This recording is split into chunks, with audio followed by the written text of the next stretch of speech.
বিসমিল্লাহির রহমানির রহিম। প্রিয় শিক্ষার্থী ভাইয়েরা, আমরা কিছু আগে দেখলাম যে কিভাবে ওয়ার্ডপ্রেস ডাউনলোড করতে হয় এবং ইনস্টল করতে হয় লোকাল হোস্টে।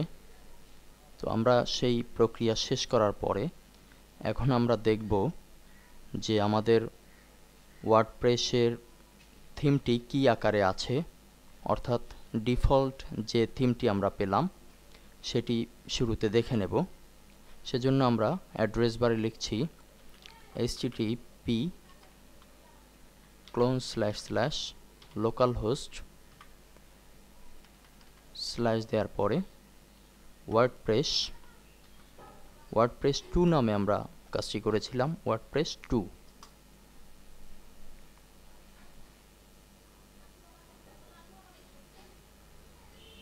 আমাদের নির্ধারিত যে ডিফল্ট থিম আমরা পেয়েছি সেটি ওপেন হয়েছে।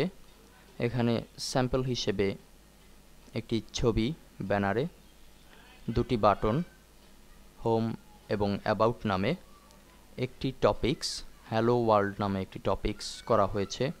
টপিকসের ভিতরে একটি কমেন্টও আছে। পোস্টের তারিখ এবং কে করেছে সেটি এখানে দেয়া আছে।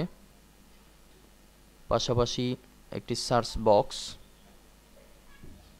আর্কাইভ, মেটা ট্যাগ অর্থাৎ লগ ইন করার সুবিধা সম্বলিত যে জায়গাটি সেটিও দেয়া আছে। আমরা যখন কোনো নতুন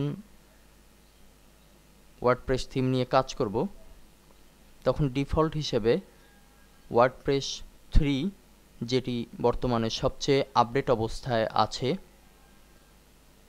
সেখানে আমরা ঠিক এই থিমটি দেখতে পাবো। তো এর পরবর্তী লেসনে আমরা দেখার চেষ্টা করব যে কিভাবে এর অ্যাডমিন প্যানেলে প্রবেশ করা যায় এবং ভিতরে গিয়ে কাজ করা যায়। ধন্যবাদ।